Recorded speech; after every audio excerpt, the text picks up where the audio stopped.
Assalamualaikum warahmatullahi wabarakatuh, teman-teman kelas IPA. Mudah-mudahan teman-teman sehat dan semakin semangat belajarnya ya. Yuk kita lanjutin belajar lagi nih bareng sama kelas IPA. Ini adalah pembahasan tes persiapan ujian IPA SMP bagian keduanya. Yang kemarin sudah kita bahas ya, sudah disampaikan soal ini adalah soal TPPU dari daerah Yogyakarta. Oke. Sebelum dimulai, kita buka dulu dengan basmalah. Bismillahirrahmanirrahim. Oke, kalau kemarin di part pertama kita bahas 12 nomor ya. Oke, sekarang kita lanjutkan ke nomor 13. Kedudukan matahari, bumi, dan bulan saat terjadi gerhana matahari. Oke, gerhana matahari ini supaya mudah disingkatnya, kan depannya matahari, ma depannya ya. Maka disingkatnya urutannya ma bumi. Jadi berada satu garis lurus, urutannya matahari, kemudian bulan, bumi. Tuh disingkat ma bumi. Matahari, bulan, dan bumi. Jadi gambarnya yang mana yang cocok? Kita lihat yang D ya. Ini mataharinya. Kemudian ini bulan, ini bumi. Ini namanya gerhana matahari. Oke. Kalau gerhana bulan, kan depannya bulan, bu ya. Nah, jadi kalau disingkat bumi mah. Bulan, bumi, matahari, gitu. Oke. Next, kita ke soal nomor 14. Budi dan Iwan diminta memindahkan beban 30 kg seperti gambar 1 dan gambar 2. Perbandingan keuntungan mekanis. Oke, keuntungan mekanis ya.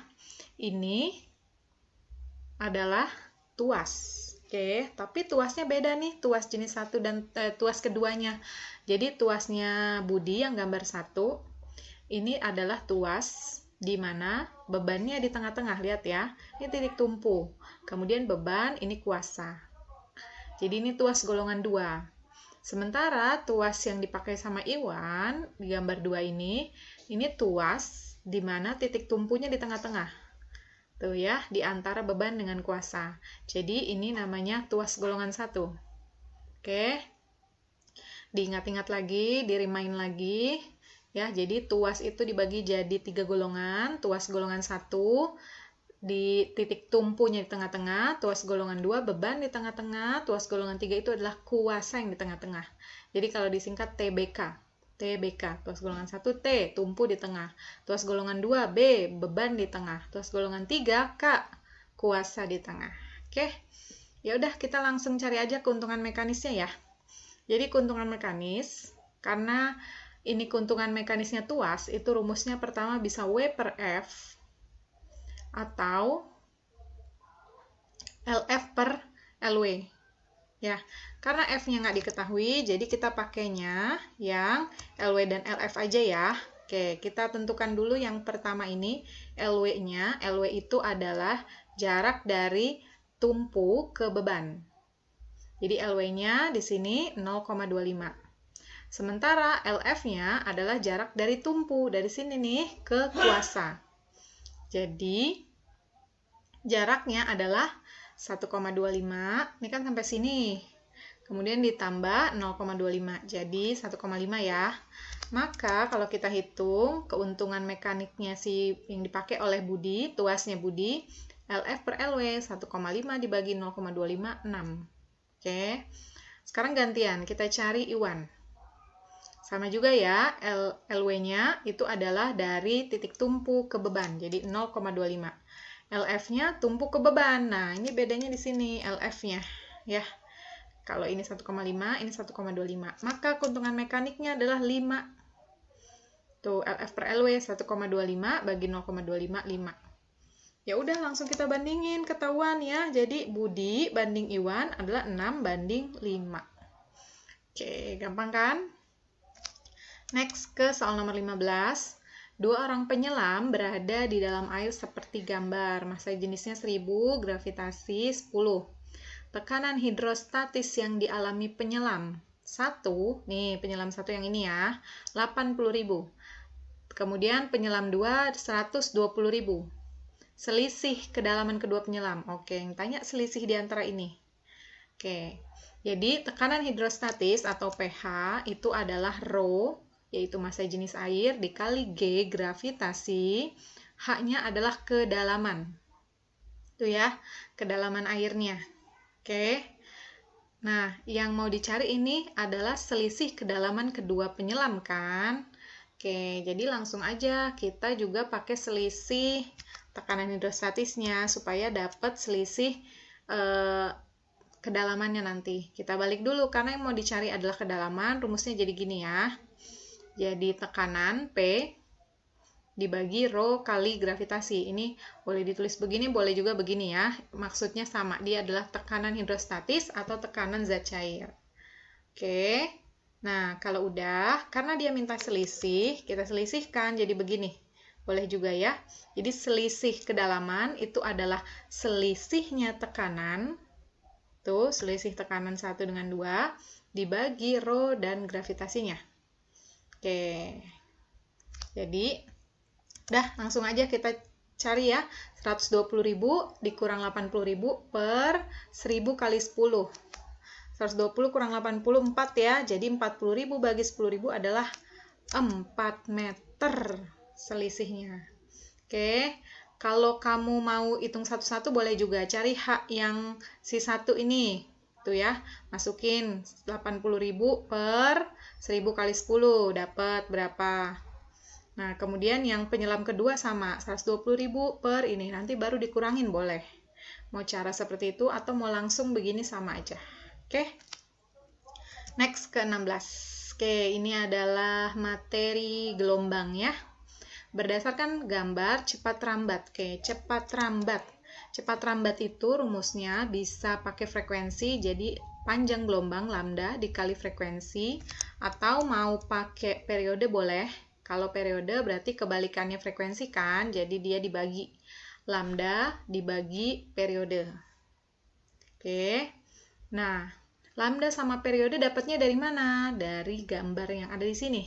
Tuh ya, jadi soal ini ngasih lambda dan periode atau frekuensi secara tersirat. Tuh, nggak langsung, kamu harus nyari dulu ya, ditemukan dari sini. Jadi nggak berupa dalam bentuk kata, misalkan panjang gelombangnya bla bla bla, frekuensinya bla bla bla gitu ya. Jadi kita temukan dulu ya.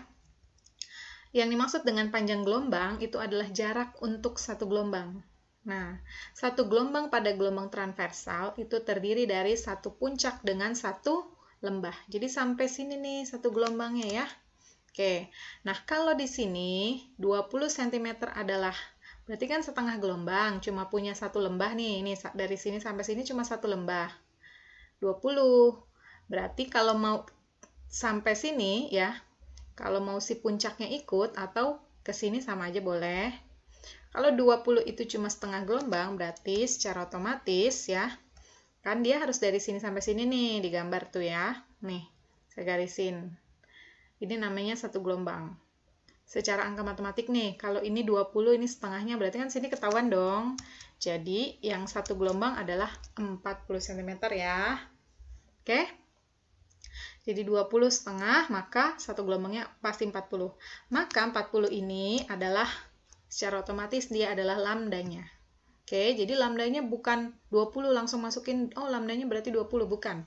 20 ini hanya jarak untuk setengah gelombang. Sementara definisi panjang gelombang adalah jarak untuk satu gelombang. Oke, jadi 40. Sekarang kita cari frekuensi ya, atau periode boleh. Periode itu waktu yang dibutuhkan untuk satu gelombang. Nah, ini kan waktu nih, dari A ke D, waktu yang dibutuhkannya 1,5 detik. Tuh. Oke. Kalau dari A ke B 0,5, dari A ke C dia 1. Tuh ya. Jadi bukan ini B ke C terus itu 1, bukan. Tapi dari sini ke sini 1. Kayak kalau angka di matematika itu kalau bikin sumbu X sama sumbu Y pakai buku kotak-kotak, nah itu kan begitu ya. Ini 0,5, 1, ini 1,5. Artinya berarti ini kan waktu yang dibutuhkan untuk satu gelombang. Satu gelombang tadi dari sini ke sini. Ketahuan nih langsung. Berarti sini ya, berarti periodenya adalah 1 second karena sampai sini nih. Ya, sampai ke sini namanya udah bukan periode lagi. Tuh, tapi dia jumlahnya 1,5 gelombang kalau ke sini ya. Jadi sampai sini aja kita cut. Oke. Ya udah dapet, tinggal masukin ke rumus yang ini. Maka 40 bagi 1, 40 cm per second. Oke, easy kan? Next, 17. Oke, wah ini udah muncul ya. Oke, ini pembahasannya udah muncul. Jadi, ini ada bayangan terbentuk berukuran 1/4 kali tinggi lilin. Oke, jadi terbentuknya 1/4 kali ya. Nah, ini saya perbaiki sedikit. Ini bukan cermin cembung. Kalau bentuknya begini namanya lensa. Ya, lensa apa? Lensa cembung kalau begini. Jadi mungkin salah ketik di sini dikit ya. Soalnya di sininya mendekati lensa. Nah, di sininya udah lensa. Oke. Lensa cembung itu punya sifat bayangan sama dengan cermin cekung. Yang kalau di ruang 1 gimana, di ruang 2 gimana, ke ruang 3 gimana gitu ya. Kamu ingat-ingat lagi. Oke. Nah, kita tadi mulai dari sini ya. Bayangan terbentuk berukuran 1/4. Artinya berarti M-nya adalah 1/4 kalinya. Nah, M itu rumusnya adalah SI per SO. Oke. Lalu, kita tentukan 20 cm ini SO ya. Tuh, jarak bendanya. Ya udah tinggal masukin. Kalau M adalah SI per SO, maka SI-nya adalah, kita masukkan ya. Berarti SI-nya adalah, ini kan M-nya 1/4. 1/4 sama dengan SI per SO. Berarti SI-nya adalah M dikali SO. M-nya 1/4 kan? Jadi 1/4 kali 20 adalah 5. Maka jarak bayangan adalah 5 cm. Nah, kalau udah dapet ini, kamu jangan buru-buru. Jika lilin digeser 12 cm, kenapa SO-nya pakai yang ini? Ini jangan buru-buru ya. Karena 1/4 kali tinggi lilin ini, bayangan yang terbentuk 1/4 kalinya ini adalah untuk berlaku SO segini. Ketika SO-nya berubah, makanya soalnya bilang bayangannya harusnya gimana lagi? Berubah, oke? Nah, kalau udah dapat SI, dapat SO, untuk menentukan sebuah bayangan pada cermin, cekung, atau lensa cembung, kita harus tahu titik F dan titik R-nya. Supaya kita bisa menentukan ruang-ruangannya, ya. Jadi SO itu berada di ruang berapa biar ketahuan. Jadi sekarang kita cari titik fokus, karena titik fokus belum ada, kita cari ya. Oke. Ini tadi dimasukin ya, dilengkapin M-nya 1/4, SI per 20, maka SI-nya adalah 1/4 kali 20 ya. Oke, kita langsung ke F. Titik fokusnya adalah 1/SO ditambah 1/SI. SI-nya ada, SO-nya ada, tinggal masukin. Kemudian samakan penyebutnya, jadi 4/20 ditambah 1/20 adalah 5/20. Ini 1/F. Maka F-nya kita balik, jadi 20/5, berarti F-nya 4. Kalau F4, maka R adalah 2 kalinya F. Tuh ya. Jadi aturannya R itu adalah 2 kalinya F. Tinggal 2 kali 4, 8. Berarti F4, R8. Nah, baru deh. Jika lilin digeser 12 cm mendekati lensa, kalau mendekati berarti dikurang SO-nya ya. SO-nya jadi 20 kurang 12, jadi 8 cm. Oke. Nah, kalau 8 cm berarti dia di mana nih? Betul, dia tepat berada di titik R. Kalau tepat berada di titik R, kamu review lagi ya materi yang sebelumnya tentang pembentukan bayangan. Ada juga, kalau mau lihat materinya, ada di bagian cahaya. Nah, itu part ketiganya. Itu bagian pembentukan bayangan pada cermin cekung maupun lensa cembung itu sama. Oke, kalau berada tepat di titik R bendanya, maka bayangan yang terbentuk adalah nyata terbalik sama besar. Nah, yang sama besar yang mana? Cuma satu, yang A. Oke, jadi kata lainnya nyata itu bisa ditangkap layar ya. Layar itu maksudnya alat bantu. Jadi bukan ditangkap oleh mata. Kalau bisa ditangkap oleh mata namanya maya. Tapi kalau bisa ditangkap layar namanya nyata. Oke? Bisa ya? Kita next ke soal berikutnya. Oke, ini soal nomor 18. Listrik statis ya. Oke, benda P dan T adalah kaca. Oke. Jadi P sama T ini kaca. Telah digosok dengan kain sutra. Sedangkan benda lainnya belum diketahui. Oke, udah langsung aja. Kalau kaca digosok dengan kain sutra, maka benda itu muatan si kacanya itu jadi positif. maka P dan T adalah positif ya. Oke, jadi P sama T kita kasih nih positif, positif. Oke, kan kita suruh cari sisanya nih, QRS yang mana? Tinggal kita lihat prinsipnya. Listrik itu kalau ketemu kutub yang sejenis, dia akan tolak-menolak. Kalau ketemu kutub yang berlawanan jenis, dia akan tarik-menarik. Nah, gambar begini, tanda panah yang saling berhadapan, ini namanya artinya tarik-menarik. Berarti ini ketemunya yang berlawanan jenis. Maka kalau ini positif, berarti Q-nya otomatis negatif ya.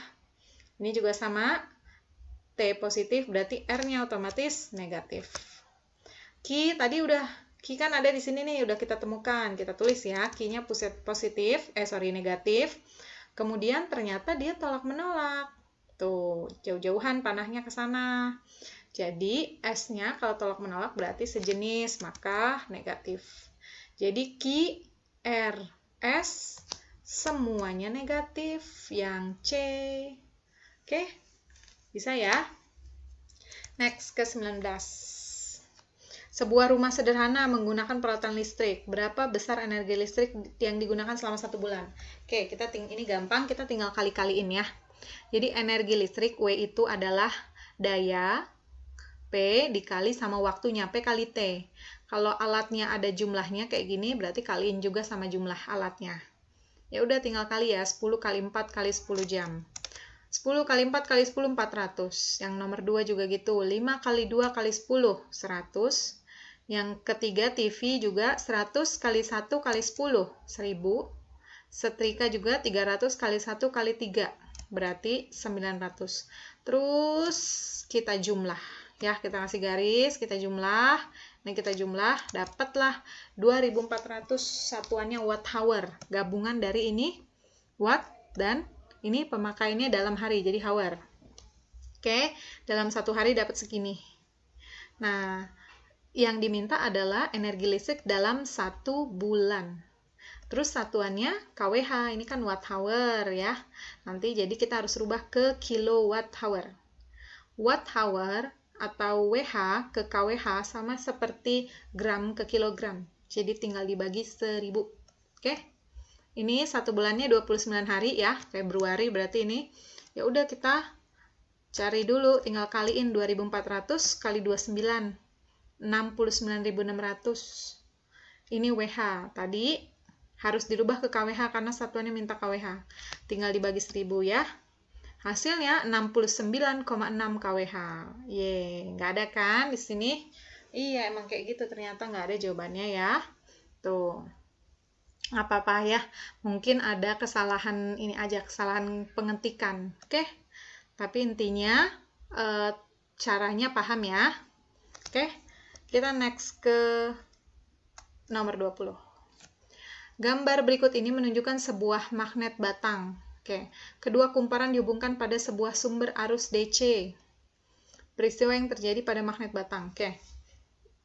Jadi ini adalah pembuatan magnet yang digunakan atau dilakukan dengan cara mengalirkan arus listrik ya. Atau disebut juga elektromagnet. Nah, yang pertama, asal-usulnya dari sini dulu. Kita lihat, ini adalah sumber arus listriknya, sumber listriknya. Nah, listrik itu selalu mengalir dari kutub positif. Nah, kutub positif kalau begini, itu dilambangkan dengan yang lebih panjang. Jadi ngalirnya dari sini, kita kasih panahnya ya. Dia dari sini ke sana. Terus kan ikutin kabelnya dia naik ya. Tuh naik. Ikutin kabelnya, oh ternyata dililitnya ini lewat depan nih, lewat depan ya. Ya udah, berarti panahnya ke sana. Nah, baru deh kita pakai aturan tangan kanan. Karena cara pembuatan magnet dengan cara mengalirkan arus listrik, mengalirkan listrik itu menggunakan aturan tangan kanan. Kaidah tangan kanan, nah pakai tangan kanannya. Jangan pakai tangan kiri ya. Jadi, kalau dia madep ke atas begini, berarti punggung tangan kita, punggung tangan ya, bukan telapak tangan. Jadi, telapak tangan tuh bagian yang ada garis-garis tangannya. Nah, ini bagian punggung tangan. Bagian punggung tangan kita itu kita hadapkan ke wajah kita, tuh ya. Kemudian 4 jarinya dilipat ya. Itu seperti seolah-olah itu adalah lilitannya gitu ya, lilitan ini kan lilitan kabelnya gitu ya. Nah, maka jempol kita mengarah kemana itu adalah kutub magnetnya. Oke, jadi kutub magnetnya ternyata adalah utara ya. Jadi jempol itu menunjukkan utaranya. Nah, jempol kita tuh menghadapnya ke sebelah kiri, berarti utaranya kiri. Maka otomatis yang Y adalah selatan. Oke, terus kita turunin lagi nih, kita lanjutin lagi arus listriknya ya. Kan ini turun ke bawah nih. Dinaikkan ke atas terus lewat belakang kan, jadi turun ke sebelah sana, terus ke sebelah sana naik. Naik ternyata lilitnya lewat bagian belakang. Lewat bagian belakang berarti panahnya jadi turun. Tuh ya, turun. Nah, kalau panahnya ke bawah berarti kebalikannya yang tadi, yang sekarang yang menghadap ke wajah kita adalah yang bagian telapak tangannya, jangan punggung. Tuh. Kemudian jempol kita ada di mana? Nah, itu adalah utaranya. Jempol kita ada di kanan ternyata sekarang, berarti Q-nya adalah utara ya. Nah, ini kita terusin listriknya dulu. Q-nya utara, berarti P-nya otomatis selatan. Nah, sekarang tinggal lihat nih, dia bilang, apa yang terjadi dengan magnetnya gitu ya. Ini kan magnetnya nih. Nah, ini utara. Dia pasti tolak-menolak. Ini selatan sama utara. Jadi, magnetnya akhirnya geser ke sana. Karena nempel sama yang sana dan sama yang di sebelah sini keusir. Jadi, jawabannya yang D ya. Magnetnya akan bergerak ke arah X. Yaitu si kutub selatan akan bertemu dengan kutub utara yang di sini. Oke, bisa ya? Ini aturan tangan kanan. Oke, next 21. Oke, ini masih listrik ya. Kuat arus listrik yang mengalir pada rangkaian tersebut. Oke, kalau ada soal begini, lihat di sini. Ini ada hambatan 1, 2, 3.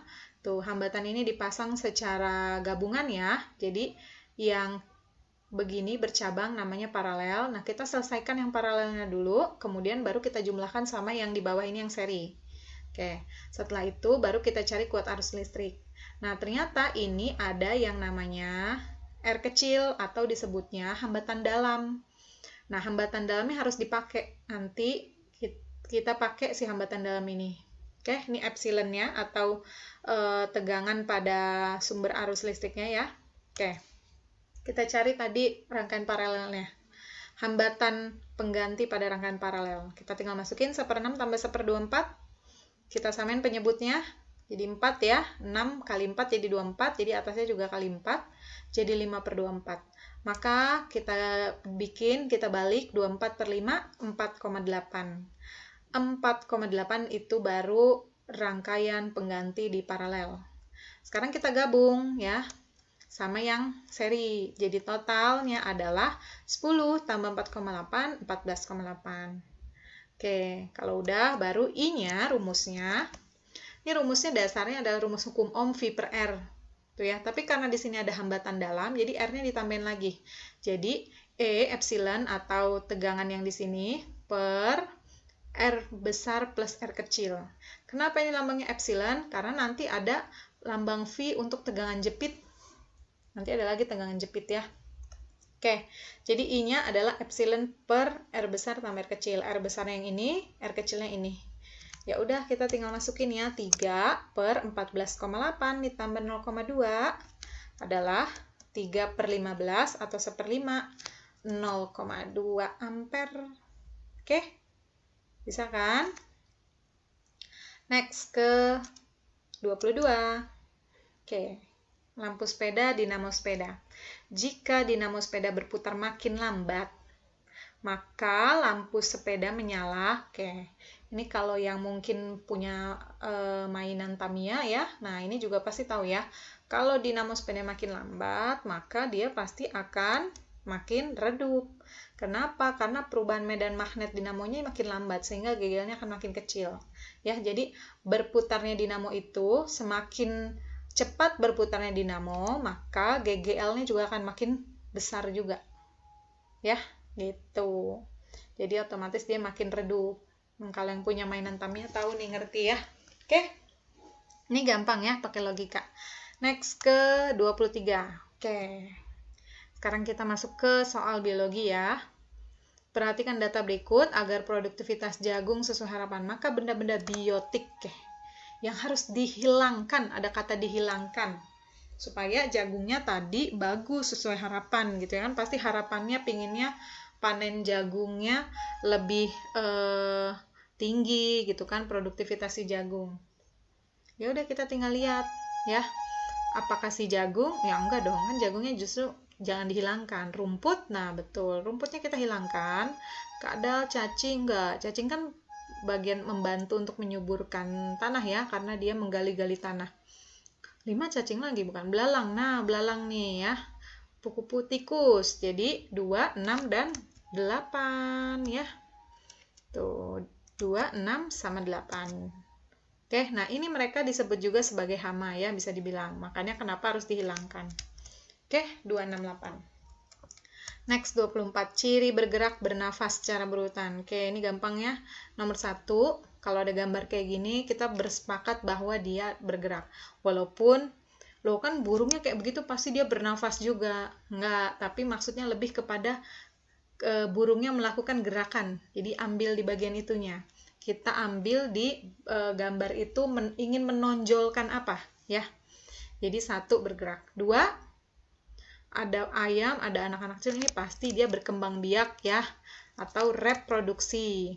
Yang 3, ini tadinya kataknya masih telur, kemudian akhirnya menetas segala macam, akhirnya jadi katak muda gitu ya. Ini namanya tumbuh dan berkembang. Yang 4, kenapa dia melompat keluar? Karena dia ingin bernafas. Ya, itu ya. Jadi jawabannya tadi adalah 1 dan 4. Oke, teman-teman. Kita cukupkan sampai di sini dulu. Nanti kita lanjutkan lagi di part ketiga ya, supaya nggak terlalu panjang. Oke, teman-teman, mohon maaf apabila ada kesalahan. Semoga teman-teman bisa belajar dengan lebih giat, dan semoga tayangan ini bermanfaat untuk teman-teman. Kita punya 2 telinga dan 1 mulut, jadi bukankah harusnya kita lebih banyak menerima perbedaan ketimbang memaksakan pendapat kita? Kelas IPA, kita cukupkan dengan hamdalah. Alhamdulillahirabbil alamin. Assalamualaikum warahmatullahi wabarakatuh.